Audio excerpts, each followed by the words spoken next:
नमस्कार। फौज lecturer YouTube channel पर आपका स्वागत है। आज हम बात करेंगे दिवाली पर पटाखे चलाना या जलाना या फोड़ना सही है या गलत है। इसका निर्णय आप खुद करेंगे, सही है या गलत है। हम सिर्फ सच्चाई से अवगत कराएंगे। दिवाली का इतिहास क्या है उस पर बात करेंगे और पटाखों का इतिहास क्या है उस पर बात करेंगे। आपको मालूम है कि सुप्रीम कोर्ट ने भी पटाखों पर बैन लगा दिया है। बैन लगाने का मुख्य कारण क्या है कि पटाखों में जो गंधक का इस्तेमाल किया जाता है उससे जो धुआं निकलता है वो जहरीला होता है, जो सांस लेने में भी तकलीफ देता है, आंखों में भी जलन करता है। अब बहुत से लोग ये कहेंगे कि दिवाली पे ही ऐसा क्यों होता है। हमारा पॉइंट ये नहीं है कि दिवाली पे पटाखे चलाना गलत है या सही है। पटाखे कभी भी चलाए जाएं, चाहे वो शादी ब्याह का मौका हो, किसी पार्टी की जीत का मौका हो, किसी गेम की जीत का मौका हो, या कोई और प्रकार का जश्न हो, या नए साल का जश्न हो। जब भी आप पटाखे चलाएंगे तो पटाखों से हमेशा नुकसान ही होता है, फायदा कुछ भी नहीं होता। पटाखों से अगर फायदा होता है तो फायदा सिर्फ उन लोगों को होता है जो पटाखे बनाते हैं या पटाखों का व्यापार करते हैं या पटाखे बेचते हैं। आम जनता को पटाखों से कोई फायदा नहीं है, सिर्फ नुकसान ही नुकसान है। तो सबसे पहले हम बात कर लेते हैं दिवाली के इतिहास की। दिवाली जो हम मनाते हैं श्री रामचंद्र जी के अयोध्या वापस लौटने की खुशी में मनाई जाती है। जब वो रावण का वध करते हैं श्रीलंका में, वध करने के बाद वापस अयोध्या लौटते हैं, तो श्री रामचंद्र जी के 14 साल के वनवास के बाद वापस लौटने के बाद अयोध्या वासियों ने खुशी मनाई थी। उसका वर्णन मेन रूप से कहाँ मिलता है? श्री रामचंद्र जी के बारे में सबसे ज्यादा जानकारी मिलेगी हमें वाल्मीकि जी की रामायण में। दूसरी हमें जानकारी मिलेगी तुलसीदास जी द्वारा जो किताब लिखी गई है रामचरितमानस। ये दोनों ही किताब मैंने नहीं पढ़ी है और शायद जिन्होंने पढ़ी होंगी उनको भी इसमें पटाखे जलाने का कोई वर्णन नहीं मिला होगा। हमने इंटरनेट पर सर्च किया, जो वाल्मीकि जी की रामायण है या तुलसीदास जी का जो रामचरितमानस है उसमें जो अयोध्या वासियों ने खुशियां मनाई थी, क्या उसमें पटाखे जलाए गए थे? दोनों ही किताबों में इंटरनेट के अनुसार उसमें पटाखों का चलन नहीं था और कोई पटाखे नहीं जलाए गए थे। लोगों ने खुशियां मनाई थी, नए कपड़े पहनकर, घी के दिए जलाकर और मिठाइयां बांटकर। आज हम जब दिवाली मनाते हैं तो घी के दिए तो जलाते नहीं, सरसों के दिए जो कुछ साल पहले जलाने शुरू किए थे वो भी बंद कर दिए। अभी हम पटाखे फोड़ते हैं और लड़ियां जलाते हैं। अगर मैं अपने गांव की बात करूं, 1989 में मैं एयरफोर्स में भर्ती हुआ था। 1989 से पहले गांव में रहते थे और 1989 तक जो मैंने देखा है हमारे गांव में, दिवाली के समय किसी भी बंदे को मैंने पटाखे फोड़ते हुए या पटाखे जलाते हुए दिवाली पे नहीं देखा है। शहरों में भले ही उसमें जलाते हो लेकिन गाँव में नहीं जलाते थे। आजकल हो सकता है गाँव में भी जलाने लगे हों। तो जो रामायण है वो लगभग 5000 ईसा पूर्व में लिखी गई थी या हुई थी, तो उसमें पटाखों का चलन नहीं था, शायद बारूद का भी चलन नहीं था। ये था दिवाली का इतिहास। अब हम पटाखों के इतिहास पर बात करते हैं। जब से सुप्रीम कोर्ट ने पटाखों पर बैन लगाया है उसके बाद से ही दिवाली पर पटाखों के तर्क और वितर्क में, यानी कि सहमति और ना सहमति में, दो पक्ष हो जाते हैं। एक संस्कृति का हवाला देते हैं कि हमारी संस्कृति में ऐसा था, जबकि हकीकत यह है अगर हम इतिहास पर नजर डालें, इंटरनेट पर सर्च करें, इतिहास की किताबों में देखें, रामायण में देखें और रामचरितमानस में देखें तो उसमें पटाखों का चलन नहीं था। दूसरी तरफ अगर ये देखा जाए पटाखे चलाने से फायदा है या नुकसान है, पटाखे चलाने से कोई फायदा नहीं है, आम आदमी को कोई फायदा नहीं है, सिर्फ नुकसान ही नुकसान है। पटाखों के इतिहास पर जब हम बात करें तो हमने इंटरनेट पर जब सर्च किया तो उसमें इंटरनेट पर पाया एक इतिहासकार थे पीके गौड़, जिन्होंने एक किताब लिखी है the history of fire works, यानी कि पटाखों के इतिहास के बारे में लिखा है। 1400 ईस्वी से लेकर 1900 ईस्वी के बारे में उसने जिक्र किया है। इस किताब के अनुसार 8वीं 9वीं शताब्दी में बारूद का जो आविष्कार हुआ है वो चीन में हुआ है और चीन से ही फिर दूसरे देशों में पहुंचा है। भारत में जो बारूद का इस्तेमाल हुआ है वो 15वीं शताब्दी में हुआ है, 15वीं 16वीं शताब्दी में। आपको याद होगा कि 1526 में पानीपत की लड़ाई हुई थी, पहली लड़ाई, और पानीपत की पहली लड़ाई में 1526 में बाबर ने पहली बार भारत में तोप का इस्तेमाल किया था और तोप का इस्तेमाल करने के कारण ही बाबर की जीत हुई थी। उससे पहले भारत में तोप का इस्तेमाल का वर्णन नहीं मिलता है।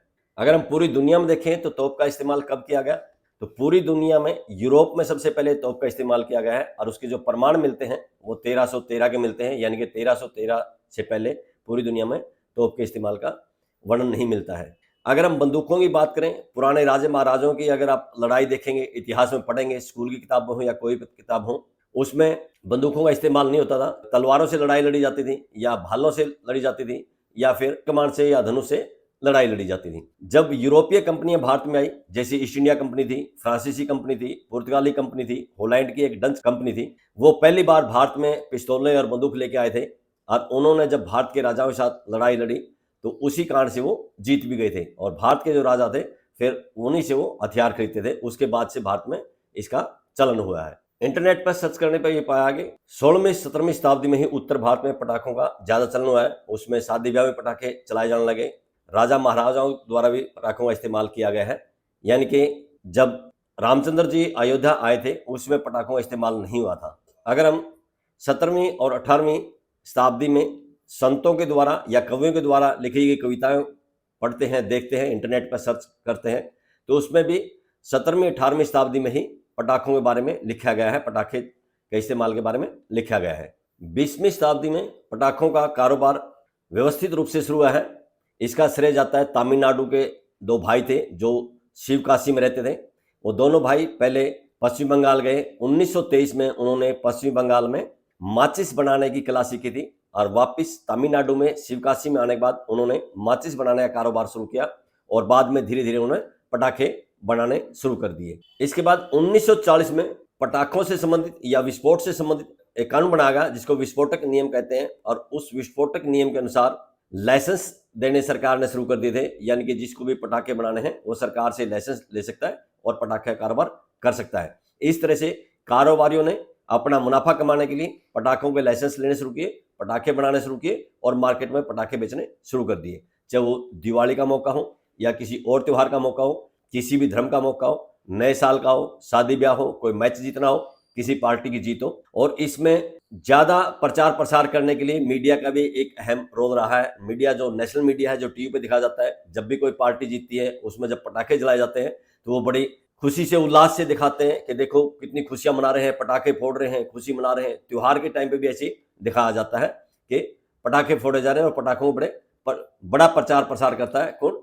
टीवी का जो मीडिया है, नेशनल मीडिया है, वो उसका प्रचार प्रसार करता है। जबकि उन्होंने प्रचार प्रसार ये करना चाहिए कि पटाखों की शुरुआत कब से हुई, क्यों हुई, क्या पहले पटाखे मारे थे, पटाखों से फायदा होता है या नुकसान होता है। लेकिन नेशनल चैनल ऐसा कुछ नहीं करते हैं, वो सिर्फ अपनी खबर बेचते हैं, अपना मुनाफा कमाते हैं। अगर हम इंटरनेट पर पटाखों का एनसाइक्लोपीडिया पढ़ेंगे तो उसमें भी ये दिखाया गया है जो पटाखे हैं वो एक विस्फोटक आतिशबाजी है और इसकी जो शुरुआत है या इसका जो आविष्कार है वो चीन से ही हुआ है। चीन से बाकी फिर दूसरे देशों में फैला है। अगर हम इंटरनेट पर सर्च करते हैं भारत के शास्त्रों के बारे में तो इसमें पाया जाता है कि भारत के शास्त्रों में लिखा गया है कि ईसा पूर्व में ही हमारे यहाँ इसका विस्फोटक का इस्तेमाल होता था। उसमें पटाखे शब्द का इस्तेमाल नहीं लिखा है। कौटिल्य या चाणक्य जिसको हम बोलते हैं उसके द्वारा एक अर्थशास्त्र किताब लिखी गई थी। अर्थशास्त्र मतलब इकोनॉमिक्स की किताब नहीं, शासन को चलाने की व्यवस्था के बारे में लिखा गया था। उसमें एक पाउडर के बारे में लिखा गया है, उस पाउडर के जलाने से किस तरह से तेजी से प्रकाश निकलता है या लपटें निकलती है, इसके बारे में कहा गया है। इंटरनेट पर सर्च करने पाया कि इतिहासकारों के अनुसार 12वीं शताब्दी में बौद्ध धर्म के एक धर्मगुरु थे जिसका नाम था दीपांकर। उन्होंने बंगाल में पटाखों की शुरुआत की थी। जैसा कि हम पहले कह चुके हैं, इंटरनेट पर सर्च करने के अनुसार जो विस्फोटक है उसका जो आविष्कार है वो चीन से हुआ है और चीन में कब हुआ? 8वीं 9वीं शताब्दी में। अगर हम इतिहास पर नजर डालें तो इसका मतलब है तो जो पश्चिम बंगाल में 12वीं शताब्दी में इन्होंने पटाखों की शुरुआत की है वो भी चीन के बाद ही की है, क्योंकि चीन में पहले से 8वीं 9वीं शताब्दी में इसका आविष्कार हो चुका था। इसमें भारत में पटाखों का सबसे ज्यादा उत्पादन जो है तमिलनाडु में होता है। जैसे कि हमने पहले बताया था, तमिलनाडु में शिवकाशी नाम की एक जगह है जहां दो भाइयों ने इसकी शुरुआत की थी। हमारे देश में जितने भी पटाखे बनाए जाते हैं उसके 55% पटाखे अकेले तमिलनाडु में बनाए जाते हैं और फिर देश के अलग अलग हिस्सों में बेचे जाते हैं।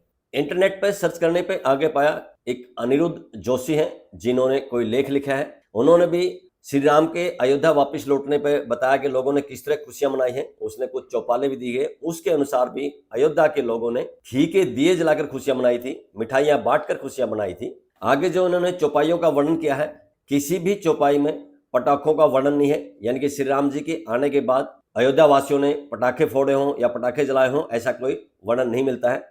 सिर्फ घी के दिए जलाने का वर्णन मिलता है, लोगों द्वारा मिठाई बांटने का वर्णन मिलता है और नए कपड़े पहनने का वर्णन मिलता है, खुशियां मनाने का वर्णन मिलता है। बदलते समय के अनुसार जो व्यापारी लोग होते हैं, जो मुनाफा कमाने वाले लोग होते हैं, वो नई नई चीजें बाजार में उतारते हैं। जब वो चीज बिकती है तो उसका ज्यादा से ज्यादा प्रचार प्रसार किया जाता है और वो अपना मुनाफा कमाते हैं। हम भी जब स्कूलों पढ़ते थे उसमें दिवाली का प्रस्ताव आता था, आज भी स्कूलों में दिवाली का प्रस्ताव आता होगा हिंदी के अंदर। हमारे टाइम में जो प्रस्ताव आता था उसमें भी कहीं भी पटाखे जलाने का दिवाली के प्रस्ताव में उल्लेख नहीं आता था। सिर्फ यही पढ़ाते थे या समझाते थे कि जब श्री रामचंद्र जी 14 वर्ष का वनवास काट के श्रीलंका में रावण को हराकर वापस जब अयोध्या लौटे थे तो अयोध्या के लोगों ने घी के दिए जलाए थे। समय के अनुसार चीजें बदलती गई, पटाखों का चलन हुआ और कुछ लोगों ने, जिनको हम अंधभगत ही कह सकते हैं, जो अपने दिमाग का इस्तेमाल नहीं करते, दूसरे के दिमाग से चलते हैं, इंटरनेट पे भी सर्च नहीं करते, इतिहास में भी सर्च नहीं करते और वो अपनी संस्कृति का हवाला देके पटाखे फोड़ते हैं। सुप्रीम कोर्ट के रोक के बाद भी वो नहीं रुकते हैं और हवाला देते हैं दूसरे धर्मों का। या हम किसी धर्म की बात नहीं करें, या हम इतिहास की बात करें। इतिहास किसका? इतिहास रामायण का, श्री रामचंद्र जी का, या दिवाली का इतिहास, या दिवाली मनाने का इतिहास, या पटाखों का इतिहास। पटाखे चलाने चाहिए नहीं चलाने चाहिए वो आपका निजी मामला है, लेकिन कम से कम आप एक बार अपने दिमाग का इस्तेमाल कर लीजिए और ये देखिए क्या पटाखे चलाने से फायदा आपको होता है या आपको नुकसान होता है, और फायदा होता है तो किसको होता है और आपको क्या क्या नुकसान होता है। अगर आप अपने दिमाग का इस्तेमाल करेंगे तो शायद आपको ये समझ में आ जाए।